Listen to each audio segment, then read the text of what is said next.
Jason stared at the row of books in the school library. He didn't know which one to choose. All he could think about was his friends back in Saltmire, and how lonely he felt in this new town.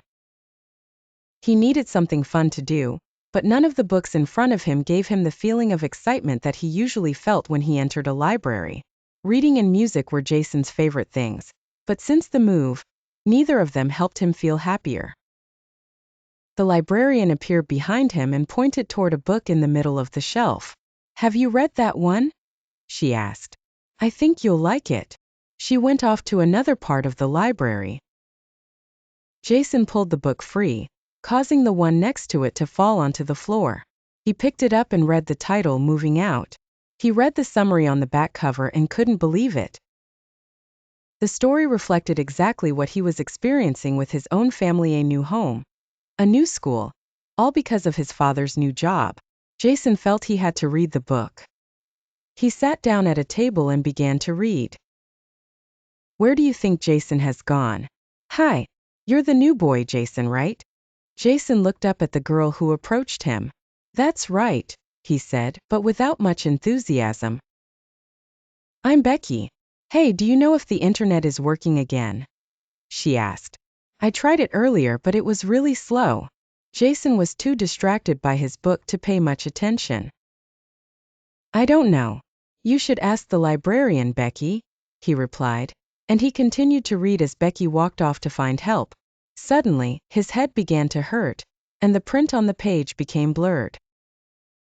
Jason closed his eyes, but when he opened them again, the library was gone. He caught his breath as he felt a soft breeze against his cheeks. He was sitting on the grass in front of a row of houses. The street seemed familiar. "I'm sure I've already been here," whispered Jason to himself. A young boy sat crying nearby. Jason turned away from the bright sun. "What's wrong?" he asked, forgetting how strange this all was. The boy spoke as he cried. "We've just moved here from out of town and I feel so lonely. I don't know anyone at school. I'm never going to be happy here." Jason understood immediately how the boy was feeling. He felt exactly the same. "I know how you feel," he said. "I live in a new town too. No one's spoken to me yet, and I feel weird starting conversations with people I don't know." The boy looked at Jason. "You don't know me," he said. "So why did you talk to me?" The boy's answer surprised Jason. He thought about it and after a moment said, "That's a good point. You look sad. I wanted to try to help you feel better." "Maybe it's you who feels sad," said the boy. "Perhaps you also need someone to talk to." Jason smiled. Even though the boy was right, Jason did feel sad. He didn't need to say anything else.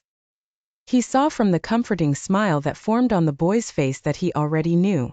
"Well," said the boy, "it looks like I have a new friend then. My name's Peter."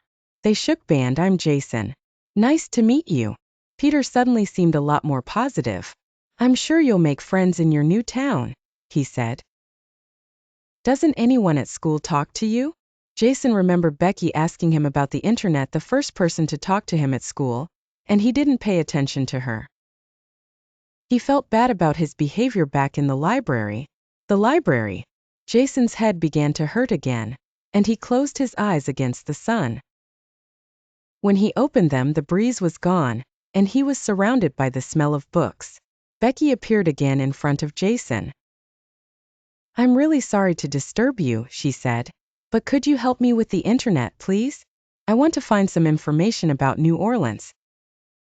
My dad just got a new job offer, so it looks like we're going to move there." "Wow, New Orleans," said Jason. "I'd love to visit there one day. It's famous for jazz music." "Really?" said Becky. "I didn't know that." "Yes, New Orleans is where all the great jazz musicians started. Come on, I'll show you." Jason stood up to follow Becky to the computer. "Don't forget your book," she said. Jason thanked her and picked it up from the table. Then he noticed something strange. The book's title was different. Instead of Moving Out, it now read Moving On, and he recognized the happy-looking boy on the cover. He smiled as he remembered his strange experience. and he felt happy that Becky was giving him a second chance. Jason couldn't explain how he ended up talking to an imaginary boy from a fictional story, but it made him think about his own life. And helping Becky when she needed a friend also helped Jason as he settled into his new surroundings.